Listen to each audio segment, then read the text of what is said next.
Good evening friends. So traders, आपका स्वागत है पोस्ट मार्केट एनालिसिस में। तो पोस्ट मार्केट एनालिसिस में बैंक निफ्टी और निफ्टी के बारे में बात करते हैं। तो आज जैसे मार्केट ओपन हुआ 23 तारीख को, कल मैंने 18 का भी आपको ट्रेड बताया था, 21 का भी बताया था, 22 का बताया था और 23 का। मैंने कल कहा था कि मार्केट गैप अप हो सकता है और ये आपको 600 तक के लेवल आपको दिखा सकता है। अगर आप मेरी पिछली वीडियो देखेंगे 22 तारीख की, तो आपको ये दिखेगा कि इसमें पोस्ट मार्केट में मैंने आपसे क्या कहा था कि मार्केट यहाँ हो सकता है। और इसका रीज़न ये भी था कि कल बाहर के मार्केट अच्छे थे और रीज़न था कि भाई यहाँ ऊपर हो सकता है। तो लेकिन अब प्रॉब्लम ये था कि अगर मार्केट ऊपर होगा तो क्या हमें चांस देगा। अभी आप ये देखेंगे कि ये गैप अप ओपनिंग हुई है, ये गैप अप ओपनिंग है 500 से लेके 558 के आसपास।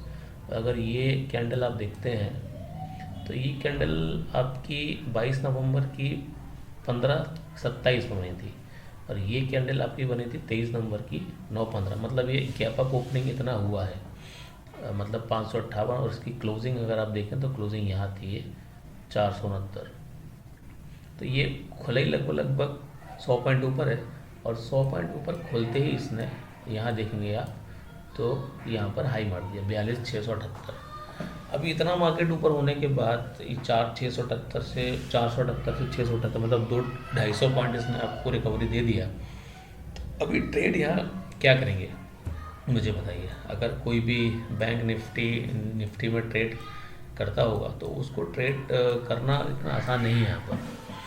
फिर मार्केट चलने के बाद इसने एक लेवल दिया जिसमें कि लोअर लेवल बन रहा है 42,624 और हायर लेवल बन रहा है 42,700।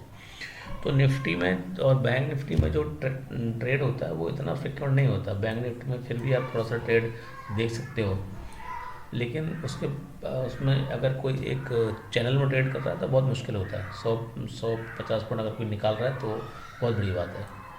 ऐसे माहौल में 150 पॉइंट भी निकलते हैं, लेकिन उतना ही रिस्क होता है क्योंकि कहीं मार्केट ने कुछ दिखाया नहीं। हाँ, 2 कैंडल बना दिया ग्रीन, फिर एक रेड कैंडल आपको दे दिया, कोई इसमें नई पैटर्न, फिर छोटे छोटे कैंडल बना के दे दिए। फिर देखिए ये बैक टू बैक यहाँ green candle 1 2 3 4 5 6 back to back. फिर उसके बाद रेड हो गया, फिर एक कैंडल हो गई बड़ी, फिर 2 छोटी हो गई। तो ऐसे में किसी भी पैटर्न का बनना या पैटर्न को डिसाइड करना इतना आसान नहीं होता। फिर भी लोग ट्रेड लेते हैं, जैसे किसी ने यहाँ पर लिया होगा तो वो स्टॉप लॉस उसने लेकर रखता। अगर मैं भी ट्रेड लेता तो कम से कम मैं यहाँ से कोई ट्रेड लेता तो मैं स्टॉप लॉस यहाँ रखता, क्योंकि जाने के लिए तो फिर बहुत सारी चीज़ें हैं। और इंडस्ट्री में ऐसा बोला जाता है कि गैप डाउन गैप अप जो होता है वो अपना गैप फिल करने आता है, ऐसा होता है, मतलब ऐसा लोग लोग बोलते हैं। और कई बार होता भी है, कई बार नहीं भी होता। अपना अपना ये परसेप्शन है, जैसा आपका एक्सपीरियंस वैसा आप है। अगर आप यहाँ देखें कि 2 बजे के 1 बजे के आसपास 1:51 या 2 बजे के आसपास एक इंस्टेंट हाई मारा। इंस्टेंट हाई देखिए, पहले इसने यहाँ क्या सस्टेन किया 767 100 पॉइंट का, फिर उसके बाद इसने 860 के आसपास 59-60, मतलब 100 पॉइंट और दिए। तो ये 2 चांस ये थे कि सबको लगता है कि ये इसके बाद मार्केट नहीं रुकेगा। अब पहली चीज़ क्या है कि मार्केट एकदम से इतना शार्प जो सेल आता है ना, वो प्रॉब्लम क्या होता है, हुआ कुछ नहीं होता है, प्रॉफिट बुकिंग होती है। जैसे मेरे जैसे आप जैसे ट्रेडर होते हैं जो यहाँ रिटेलर होते हैं, ठीक है, और जो एफ होते हैं, डी होते हैं, और जो लोकल भी हमारे जो बहुत बड़े बड़े प्लेयर्स होते हैं, इंस्टीट्यूशनल होते हैं, कंपनियाँ होती हैं, ये जब ट्रेड करते हैं ना तो ये हमको बस ये करना होता है डिसाइड कि हम कहाँ बैठे हैं। जहाँ ये लोग जा रहे होते हैं वहाँ हमको बैठना चाहिए, अगेंस्ट द रो और अगेंस्ट द फ्लो। अगर आप बैठोगे तो फिर आपका स्टॉप लॉस ही जाता है। अब यहाँ मुझे नहीं समझ में आता कि किसी ने ट्रेड लिया होगा और जिसने भी लिया होगा तो उसको हैंडसम प्रॉफिट हुआ होगा, बट उसने यहाँ टारगेट क्या लिया होता ये नहीं पता होता। अगर आप डेज में भी जाते हैं बैंक निफ्टी में तो आप देखिए, अब चूँकि टारगेट लगाना यहाँ आसान नहीं है क्योंकि हम यहाँ ऑल टाइम हाई पे बैठे हैं। ये देखिए, ये नवंबर 2022 की बात है, अक्टूबर बात, इससे भी अपन ऊपर हैं। और ये लेवल पे लास्ट 21 तक का डेटा है। इसके पहले हम ऑल टाइम हाई पे बैठे हैं, तो यहाँ टारगेट लगाना बहुत मुश्किल है, ऐसा नहीं कि जाता नहीं। जब मार्केट 34,000 थी तब भी लोगों को लग रहा था कि ये नहीं जाएगी, लेकिन गई, मार्केट जाती है। बहुत सारे लोग बोलते हैं आप लेके बैठ सकते हैं, बट इतनी बड़ी क्वांटिटी को लेके बैठना आसान नहीं है। यहाँ देखिए, अगर ये पैटर्न बनता, अगर आप 35,700 से बाई करते हैं, तो हम इसलिए पा रहे हैं क्योंकि 35,700 अब हमको यहाँ दिख रहा है। जो लोग एनालिस्ट बनते हैं, एनालिस्ट जो काम करते हैं, वो पीछे का आपको बता देते हैं कि भाई देखिए ऐसा होगा तब ऐसा होगा, क्योंकि ऑलरेडी आगे हो चुका है। ठीक है, तो अब किसी चीज़ को प्रिडिक्ट करना, अगर आप एक्सेप्ट कर रहे हैं कि हाँ भाई यहाँ मुझे नहीं लग रहा कि ये इतना ऊपर जाएगा, एक लेवल बने, मार्केट सीधा ऐसे आपका चले जा रहा है, तो ये तो सबके लिए ठीक नहीं होता, मार्केट के लिए भी ठीक नहीं। ये पैटर्न बहुत अच्छा है, ऊपर गया फिर नीचे आया, फिर ऊपर गया फिर नीचे आया। बस यहाँ इश्यूज़ ये हो गया कि इसने लो तोड़ दिया।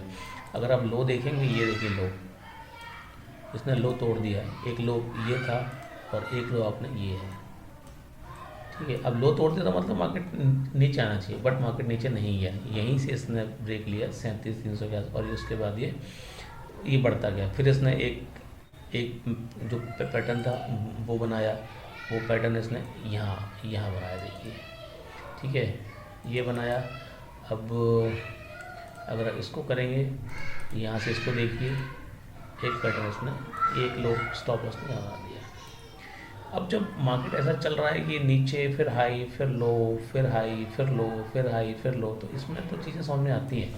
बट अगर आप लॉन्ग टर्म में आप देखें, तो लॉन्ग टर्म में अगर आप देख रहे हैं तो मार्केट ये सीधा यहाँ से ये चला जा रहा है। तो अगर रोड बिल्कुल सामने लंबी है तो हमको नहीं पता ना आगे क्या है, तो इसलिए थोड़ा सा यह कौशल लेके ट्रेड करें कि भाई एकदम से नहीं, हम कम से कम यहाँ के सीधे बैठ गए कि भाई हाँ चलो अब मार्केट अच्छा है तो ट्रेड तो हम लेंगे ही, ऐसा नहीं है। हाई का भी कुछ लेवल्स होते हैं और लो के भी लेवल्स। मार्केट हाई मार के ऊपर नहीं चला जाएगा और लो मार के बिल्कुल मार्केट ख़त्म नहीं हो जाएगा। तो मार्केट के ये लेवल है। अब हम अपने लेवल पे आते हैं आज के। ये 42,860 का हाई इंडेक्स है। इंडेक्स में आप मारने के बाद ये देखिए, इसने एक बार ये भी यहाँ ब्रेक लिया और यहाँ भी लिया ब्रेक, तो मतलब ये मान सकते हैं कि मार्केट अगर ठीक रहा तो यहाँ से ये कल रिवर्स भी हो जाएगा। अगर आप ये मान के चलिए, ये अगर इसको देख रहे हैं, ये और ये, तो ये हो सकता है कल आपका ये रिवर्स भी हो जाए। ये मेरे व्यू है कि भाई हाँ हो सकता है ऐसे मार्केट रिवर्स होता है। हो सकता है ये कुछ हेड एंड शोल्डर या एम पैटर्न या कप एंड होल्डर, ऐसा कुछ पैटर्न ये आगे बना रहा हूँ। ठीक है गाइस, तो कल मुझे लग रहा है अगर इसने ये तोड़ दिया तो आपको लेवल्स मिल जाएंगे लगभग यहाँ तक, जो ओपनिंग थी 42,400 के आसपास, 200 पॉइंट नीचे। और अगर इसने हाई मार दिया तो यहाँ से आपको 43,000 के जो लेवल्स हैं वो भी दिख सकते हैं। नेक्स्ट में हम बात करते हैं निफ्टी। देखिए गाइस, सेम पैटर्न इसमें भी है। निफ्टी में गैप अप हुआ, हाई गया, लेकिन इसने अपना गैप को यहाँ फिल कर दिया। देखिए मैंने कहा था गैप फिल होते हैं, तो ये इसने गैप फिल कर दिया। यहाँ गैप फिल किया, ऊपर गया, फिर ऊपर गया, फिर यहाँ पर इसने गैप फिल के बाद नीचे आ गया। अब निफ्टी हमको थोड़ा सा इंडिकेशन दे रहा है कि अगर ये CPR पे 18,268 पे रुक गया तो यहाँ से आपको या रिवर्स कर देगा, और अगर 18,228 के नीचे आया, सेल ऑफ अगर मैं करता तो मैं यहाँ नीचे करूँगा, और अगर मैं बाइंग करूँगा तो इस लेवल के ऊपर करूँगा। तो गाइस, बैंक निफ्टी और निफ्टी में ज़्यादा कुछ अंतर नहीं है, दोनों सेम तरीके से ही आ रहे हैं। कल जो मैंने आपको बताया था, जो आपको 100-150 पॉइंट मिलेगा तो 100-150 पॉइंट सुबह होती मिल गई। हाँ, बस ये है कि निफ्टी में अगर किसी ने ट्रेड किया होगा तो उसको ये पॉइंट्स मिले होंगे। उसके बाद भी मार्केट ने दिया तो इतना ज़्यादा अपन ने नहीं देखा था, व्यू नहीं था, लेकिन हाँ मिला। 100-150 पॉइंट अगर आपने ट्रेड किया होता तो अपने को यहाँ पर मिलता। ठीक है गाइस, और कल के लिए लेवल्स यही है। अगर मेरा व्यू ये है कि अगर मार्केट यहाँ नीचे आएगा तो यहाँ से नीचे जाएगा, अगर मार्केट यहाँ सस्टेन करता है इसके आस तो मार्केट ऊपर जाएगा। ठीक है guys, I hope you understand. ये सब चीज़ें आपको समझ में आ रही होंगी। अगर आपको कुछ और इसमें चाहिए, कुछ और ऐड करना है, please like share and subscribe और कमेंट ज़रूर करिए। Okay guys, thank you very much.